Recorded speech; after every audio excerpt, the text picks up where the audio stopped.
Aquarius. So, reading mo, June 1 to 15. Ano yung mga makikita ng cards ng mga energies? Sun, Moon, Rising, or even Cross Watchers. Thank you sa iyong pag-aabang palagi ng reading ko, pagbalik-balik, patuloy na pagsubaybay, suporta. Kunin nyo lang ano yung mga magre-resonate sa inyo. Hindi lahat makaka-relate dito, of course. So, yung first card mo is number 15, Seeking Knowledge. This is wisdom, searching, learning. Kung mahilig kayo sa numbers, lista nyo na lang kung ano yung mga numbers na maglalabasan sa cards. No? Pwede nyong i-rewind, i-pause kung meron kayong mga na hindi nasundan. O, 616, angel number 616. This is Sanctuary. So, may number 15, 616.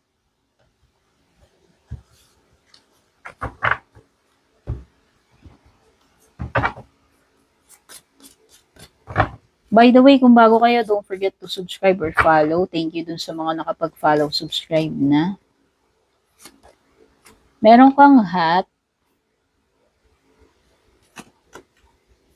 mountain road, langgam, at marriage. Wow! Marriage. O, para sa mga kasal na, or sa mga ikakasal pa lang. O.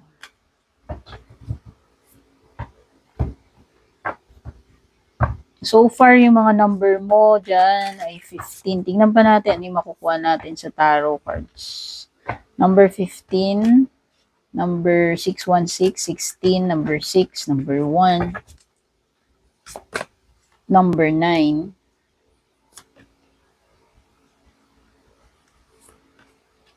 number 5, number 13,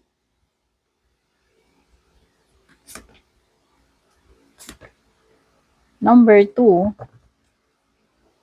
at meron again number 6. So, ang daming 6. Meron ditong tatlong 6.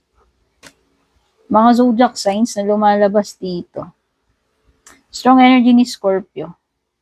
Pero pwedeng merong water, may fire. Malakas yung mga water, no? Cancer, Scorpio, Pisces. Pwede rin may Aries, Leo, Sagittarius. Strong energy ng Scorpio. Tsaka mga water. Kung gusto niyo mag-avail ng private reading sa akin, mag-message kayo sa Nag-iisa official FB page ko. Purple Team Meta Verified. May check sa dulo. Pag walang check sa dulo, hindi ako yun. Okay, gawain ng mga fake, mag-ingat kayo kahit sa ang platform, hindi ko kayo i-add friend, hindi ko kayo i-message para mag-offer, manghingi ng kung ano-ano, mag-ingat sa mga fake, huwag niyong pansinin. Pwede niyo akong sundan sa FB, sa YT, sa TikTok. Kung gusto niyo exclusive perks, mag-avail kayo ng membership. Mag-avail kayo ng subscription sa FB page ko. Thank you dun sa mga nag-avail ng membership sa YT at hindi umaalis sa subscription ko sa FB.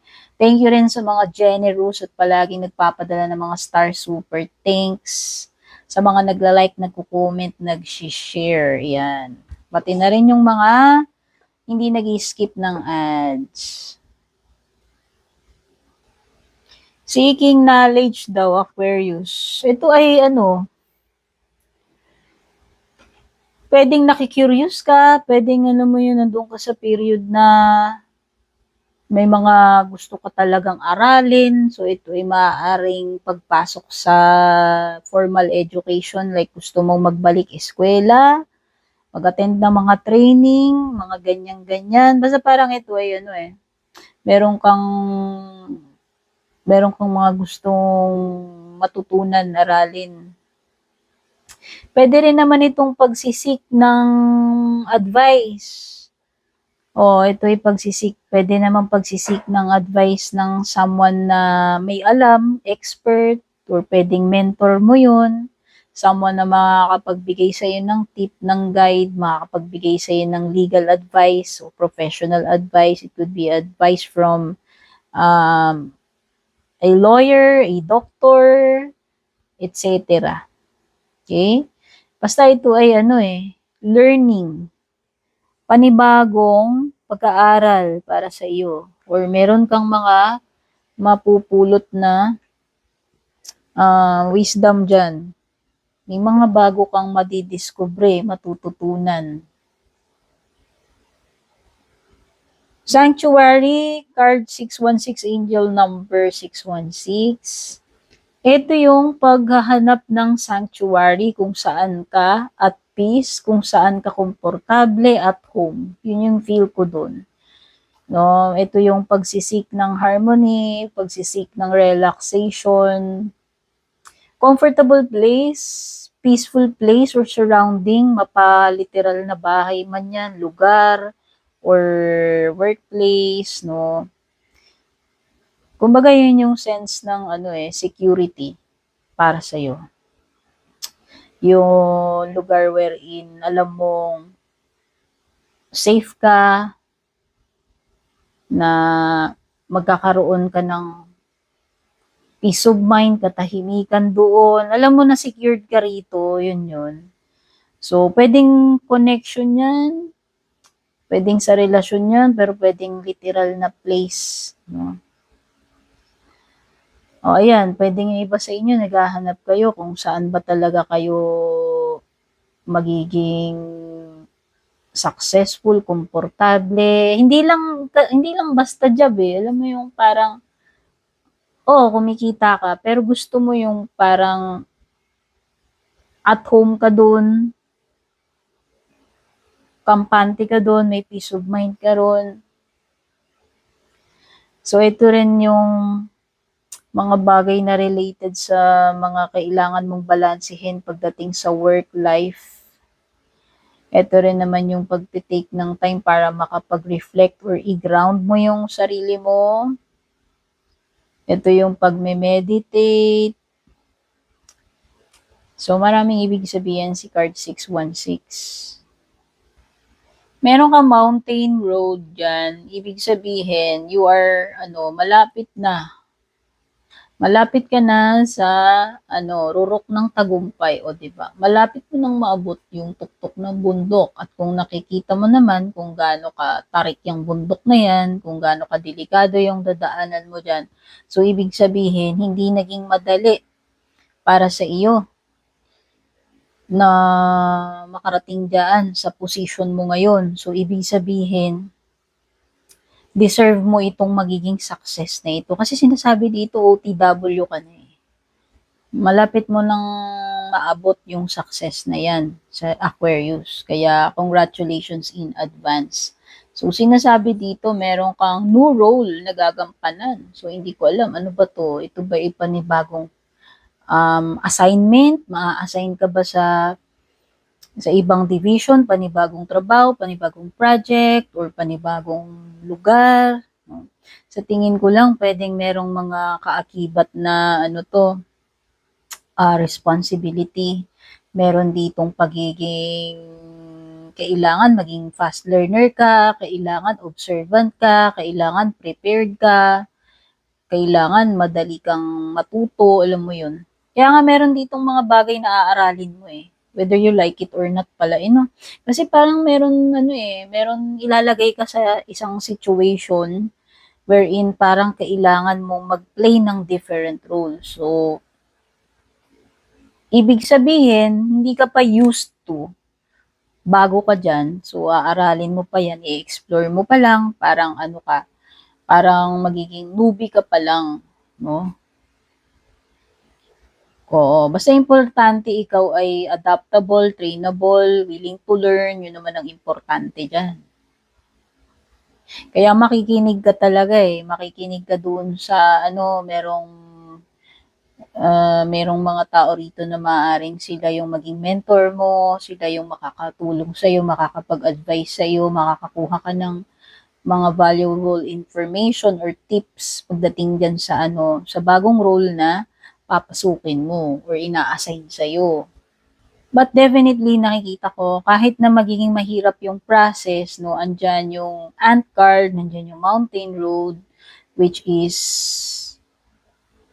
yung pagiging determined mo, magbubunga yan ng success. Kasi yung ant card mo is something na related sa ayan, pagiging hard worker, andyan yung achievement, nandiyan yung success, no? So, itong dalawang card na to is nagsasabi na you are on the road to success nga. Si Mountain Road at saka si Ant.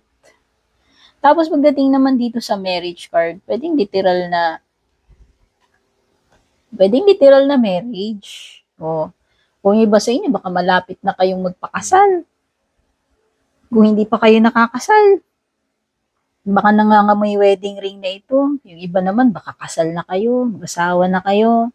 Ang marriage is about, hindi lang siya literal na kasalan, kundi pagpasok sa commitment, no? Partnership. So, anumang klaseng partnership itong papasukin mo, ibig sabihin, matatali ka dito, i-commit mo. Kukomit mo ng buong buo yung sarili mo rito. Sa relationship man yan, sa trabaho, etc. or anumang commitment ito pagkakatali, no? Nakakita ako ng ending transformation, no? Siyempre, lumilitaw si Death card. Ito na talaga yung ending and new beginning ito, by the way. So, meron kang mga tatapusin, may mga magtatapos na rito, may mga makukumpleto ka, pero meron ding panibagong paparating sa iyo. Andoon din yung acceptance, andoon din yung mga changes, pag-a-adapt, no? Dito sa bagong it could be a new contract, it could be a new chapter sa buhay mo, a new relationship, partnership, kasi nga lumilitaw yan doon. One thing is certain, bago ka makapagsimula, alam mo yon, kailangan mo munang maranasan yung kung ano man yung matatapos na yan, yung ending na yan. Actually, may mga bagay dito sa Nine of Cups na maaaring hindi ka maging ganun ka-happy kasi pwedeng hindi, alam mo yun, meron kasi ditong mga bagay na maaaring paparating sa'yo or bagong pasok ka dyan na parang hindi yan kasi yung ine-expect mo. Kaya yan, siguro yung iba sa inyo maaaring hindi na-meet yung expectation ninyo pagdating dito sa bagay na to, kaya hindi ka ganun ka-happy. Yung iba, pwedeng ito yung mga bagay na related sa mga gusto mong bilhin. So, iba kasi dito parang meron ditong gusto mong mabili pero hindi mo siya, alam mo yun, hindi mo mabili pa sa ngayon. Or pwedeng ine-expect mo na itong trabaho na to, alam mo yun, na magiging very, very happy ka dyan. Pero turns out na nung nandoon ka na, pwedeng makaramdam ka na, okay, hindi ito yung ine-expect ko. So, pwedeng magkaroon ng dissatisfaction or parang hindi ka ganun ka-happy doon sa nakuha mo, sa napunta sa'yo, napasukan mo. So, yung nakikita ko rito sa death card mo, overall, magkakaroon ng changes sa sitwasyon mo. Sa trabaho man yan, sa relationship. May mga pagbabago. May mga adjustments. Ang nararamdaman ko dyan sa death card, it could be an ending ng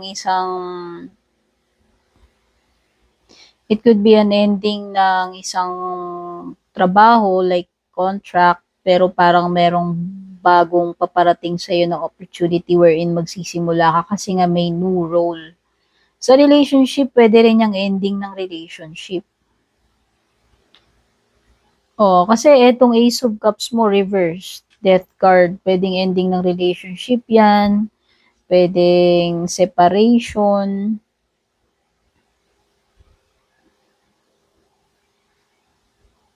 By the way, nakaka-sense ako dito ng person na insecure.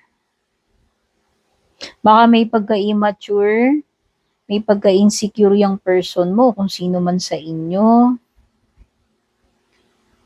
Oo, parang, alam mo yung parang lagi siyang very clingy or emotional na minsan wala na siya sa lugar. Lagi siyang gusto niya parang attention seeker ito. Alam mo yung gusto niya, bini-baby mo siya, in a way, parang nakakairita, nakaka-suffocate. Gusto niya lagi mo siyang shower lagi ng attention, ng pagmamahal. Actually may energy dito na parang nakaka-drain. Baka nade-drain ka dito sa relationship nyo, dito sa person na to. Kung meron man dyan na bagay na binabanggit na malapit ka ng maging successful ma-achieve, meron din akong nakikita rito na maaaring hindi mo makuha, Aquarius. So, syempre, realistic lang tayo. Hindi naman lahat makukuha natin. Kasi ito meron something dito sa Nine of Cups na parang pwedeng hindi mo makuha, mabili, or pwedeng nandun ka na nakuha mo pero parang hindi ka naman magiging masaya.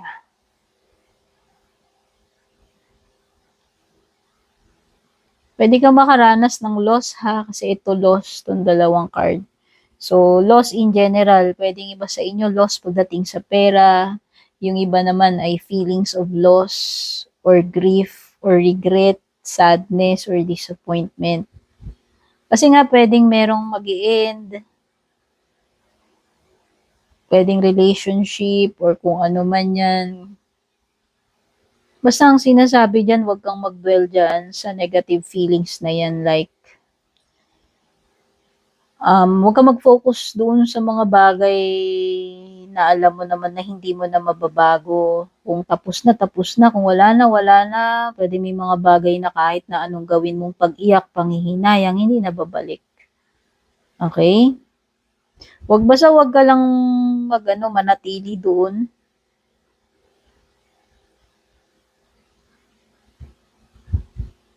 Meron kasi ako nakikitang ending separation kasi nga nakikita ko dito pwedeng yung isa dito is nasusuffocate na, nasasakal na, or nadidrain na. Yung parang hindi mo naman nakukuha yung deserve mo na love, na care, na attention dito sa relationship na to. Actually, itong relationship na to is pwedeng unhappy ka rin dyan unhappy ka naman talaga dyan at saka nakaka-drain, no? So, feeling ko lang pwedeng meron talagang ending na mangyayari when it comes to sa relationship. With the High Priestess reversed, sa tingin ko, it could be a path na mai-illuminate. It could be a path, it could be anything na maaaring ma-reveal, ma-illuminate para sa'yo. Ito yung sign na maaaring hindi ka nakikinig sa intuition mo, pwedeng ini-ignore mo yung mga signs or red flags kung meron man. Hindi ka nakikinig sa intuition mo, pwedeng yan yon. Okay, so yan yung mga na-pick up kong energies dito. Thank you so much for watching. Kita-kits sa susunod.